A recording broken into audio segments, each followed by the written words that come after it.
Washing மிஷினில் நம்ம துவைச்ச துணிக்கு அதுக்கப்புறம் துணியை ட்ரைன் பண்ணிவிடுவோம். ட்ரைன் பண்ணதுக்கப்புறம் திரும்பி நம்ம நார்மல் மோடில் வச்சுட்டு தண்ணி ரீஃபில் பண்ணுவோம் இல்லையா? தண்ணி ரீஃபில் பண்ணி தண்ணி ஃபுல்லாக இருக்கும்போது என்ன ஆகுதுன்னா, இந்த இடத்துல ட்ரைனிங் பக்கத்தில் வந்து பார்த்திங்கன்னா நம்ம ட்ரெயின் வைக்காமலே ட்ரெயின் ஆகிட்டே இருக்குது. தெரியுதுங்களா உங்களுக்கு? இப்போ பாருங்கள், இல்லை இந்த பொசிஷனில் இருக்கும்போது தான் தண்ணி வெளியே வரணும். ஆனால் இப்போ இந்த பொசிஷனில் இருக்கும்போது வரக்கூடாது. இப்போ நம்ம தண்ணி ஃபுல்லாக இருக்கும்போது என்ன ஆகுதுன்னா இன்னும் அதிகமான தண்ணி வந்துட்டுருக்கு. இப்போ பாருங்கள், அதில் தெரியும் உங்களுக்கு வீடியோவில். நான் உங்களுக்கு வீடியோவில் தெரியணுங்கிறதுக்காக இதில் இருக்கிற பைப்பு ரிமூவ் பண்ணியிருக்கேன். பைப்பு ரிமூவ் பண்ணி டேரெக்டாக வர மாதிரி காமிச்சிருக்கேன். இது எதனால் வருது, இது வராமல் தடுக்கணுன்னா என்ன பண்ணணும், எந்த விஷயத்தை மாற்றினா சரியாக விடுங்கிறத நம்ம வீடியோவில் பார்க்கலாம். இது நல்லா பார்த்துக்கோங்க. தண்ணி இவ்வளோ இருக்கும்போது அதிகமான தண்ணி போச்சு. இப்போ தண்ணி கொஞ்சம் கம்மியாக இருக்கிறதுனால கம்மியாக போகுது. இவ்வளோ தண்ணி இருக்கும்போதெல்லாம் அதிகமாக போச்சு. இந்த ட்ரைனிங் இருக்கும்போது தான் தண்ணி வெளியே வரணும். இந்த பொசிஷனில் இருக்கும்போது வரக்கூடாது.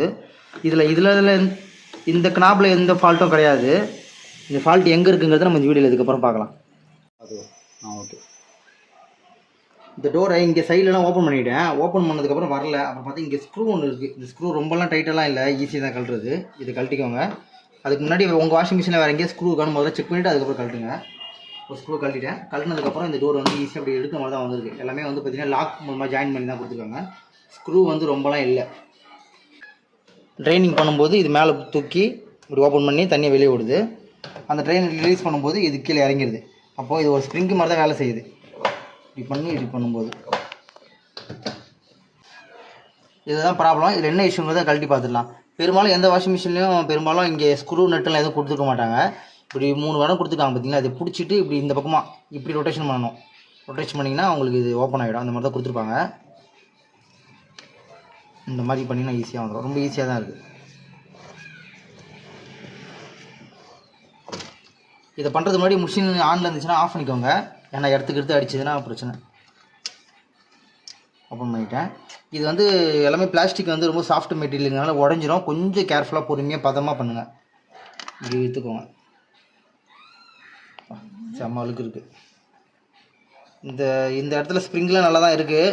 மேபி இந்த அழுக்குங்கனால இது சரியாக சீட்டிங் ஆகாமல் இருக்கிறதுனால வேணால் அழுக்கு தண்ணி வெளியே வந்துகிட்டே இருக்கலாம்.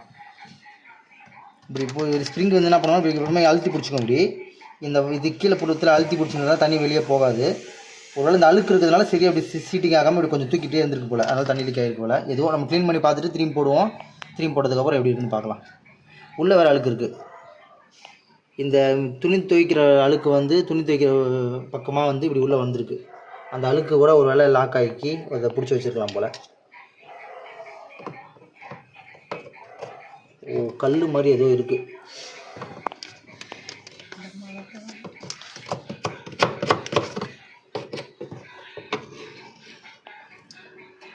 ஓஹோ, இந்த கல் மாதிரி இருக்குது பாருங்கள். அப்போ இந்த கல் வந்து என்ன ஆகிருக்குன்னா இதை ஃபுல்லாக சீட்டிங் ஆகாமல் இந்த இடத்துல போய் லாக் ஆகிருக்குன்னு நினைக்கிறேன். அதனால் தண்ணி வரல போல். ஒரு இடத்துங்களுக்கும் ஒரு இஷ்யூ இருக்கும். எனக்கு இந்த ஸ்ப்ரிங்கு நல்லா இருக்குது. பெரும்பாலும் இந்த ஸ்ப்ரிங்கு தான் இஷ்யூ வரும். இந்த ஸ்ப்ரிங்கு போயிருக்கலாம். அப்படின்னா இந்த ரப்பர் புஷ் வந்து உடஞ்சி டேமேஜ் ஆகிருக்கலாம். இதில் 2 இஷ்யூவும் இல்லை. இந்த கல் இந்த மாதிரி அழுக்குகள் வந்து இதை லாக் ஆகாமல், இது ஃபுல்லாக லாக் ஆனால் தான் தண்ணி வெளியே வராது. ஒருவேளை இது லாக் ஆகாமல் இது தடுத்துருக்கு போல். சரி, பண்ணி போட்டு பார்க்கலாம். திரும்பி இஷ்யூ இருக்குதுன்னா என்ன காரணம்னு பார்க்கலாம். இல்லை இன்னும் கொஞ்சம் அழுக்கு இருக்குது. நீங்கள் எடுத்துடலாம். அதை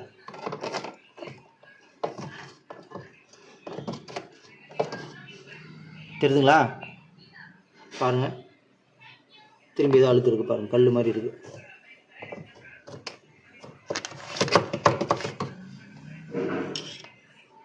இந்த மாதிரி பெருசு தான் அதை லாக் ஆகாமல் இருக்குன்னு நினைக்கிறேன்.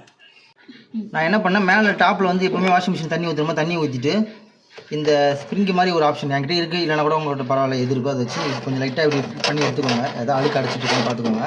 நான் தண்ணியை ஊற்றி எடுக்கும்போது தண்ணி இப்போ நிறைய வந்துச்சு. இப்போ கொஞ்சம் அழுக்கு போச்சு. ரொம்பலாம் எதுவும் இல்லை. இது இல்லைனா கூட பரவாயில்ல. உங்கள்கிட்ட பழைய பல் வளர்க்குற பெஸ்ட் இருந்தால் கூட பரவாயில்ல. இதை வச்சு கொஞ்சம் வளைச்சி போகிற மாதிரி இருக்குது. அப்படி பண்ணிக்கோங்க. அவ்வளோதான், போதும். அதேமாரி கீழ் பொறுத்துலையும் அழுக்கு எதாவது இருந்துச்சுன்னா இப்படி பண்ணி எடுத்துக்கோங்க. எடுத்துகிட்டு தண்ணி கொஞ்சம் ஊற்றி க்ளீன் பண்ணிக்கோங்க. சரி, இப்போ இதை க்ளீன் பண்ணியாச்சு. இப்போ இதையும் க்ளீன் பண்ணி போடணும். இது எப்படி இருக்குது பாருங்கள். இது வந்து இதுவும் ரப்பர் தானே. இப்படி வேலை செய்கிறதுக்கு நல்லா ஈஸியாக இருக்கிற மாதிரி இல்லாமல் இந்த அழுக்கு வந்து அதை அடைச்சிக்கிட்டு அது வேலை செய்ய விடாமல் தடுத்துட்ருக்கு. இப்போ நம்ம இதை க்ளீன் பண்ணணும். இதுக்கு ஜென்ரலாக வீட்டில் யூஸ் பண்ணுற சாதாரண விம் லிக்விடே நான் யூஸ் பண்ணியிருக்கேன். நீங்கள் உங்களுக்கு எது ஈஸியோ அதை யூஸ் பண்ணிக்கோங்க.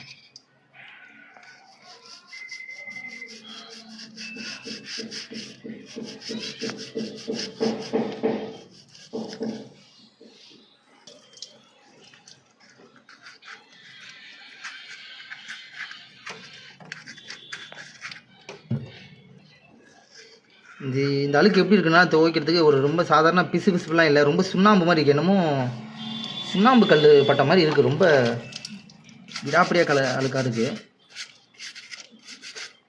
இந்த புஷ் டேமேஜ் ஆகிருந்தாலும் இதையும் தயவு செஞ்சு மாற்றிடுங்க. இது போயிருந்தால் கூட உங்களுக்கு லீக்கேஜ் ப்ராப்ளம் வரும்.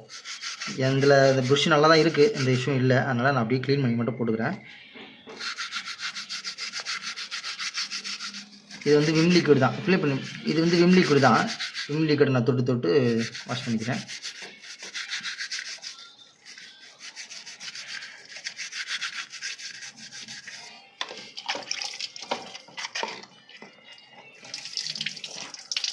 வேலை பண்ணும்போது தண்ணி இதுக்குள்ளே ஒயரில் எங்கே பற்றாமல் பார்த்துக்கோங்க. இங்கெல்லாம் ஒயர் சம்மந்தப்பட்டு இருக்குது.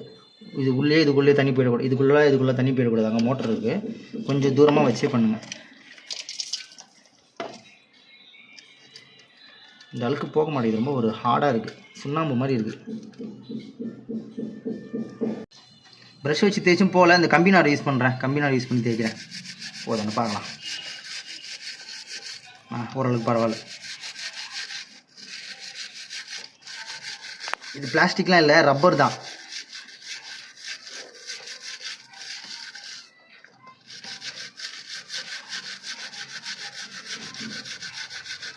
இந்த இடம் தான் சீட்டிங் ஆகிறதுனால இந்த இடம் கொஞ்சம் ரொம்ப முக்கியம்.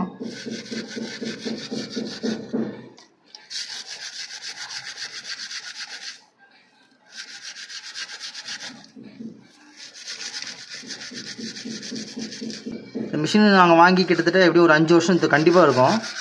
5 வருஷத்தில் இப்போ தான் முதல் தடவை இதை கழட்டி இதை க்ளீன் பண்ணுறோம். இவ்வளோ நாள் அந்த பிரச்சனை வந்ததில்லை.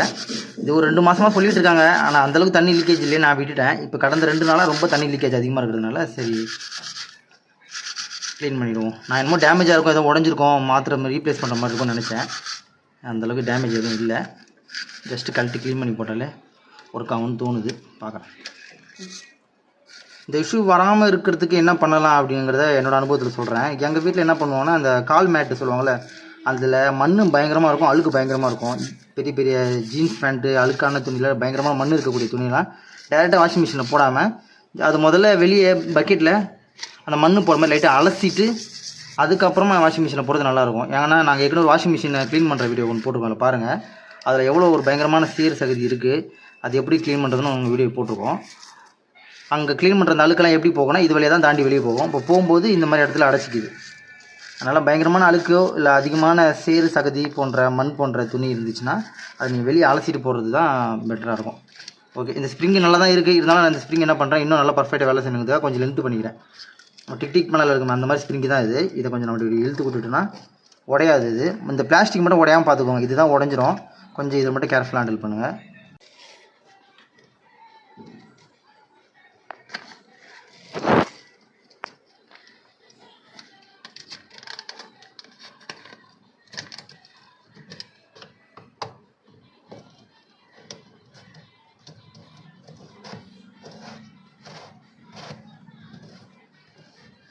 அவ்வளோதான், ரொம்ப ஈஸியாக தான் இருக்கும், ரொம்ப டைட்டாலாம் இல்லை, ரொம்ப ஃபுல் டைட்லாம் கூட வைக்காதீங்க. அவ்வளோதான். நான் நினச்சேன் இன்னும் திருப்ப முடியும், ஆனால் திருப்பல. இதோட நிப்பாட்டிக்கிறேன், போதும்.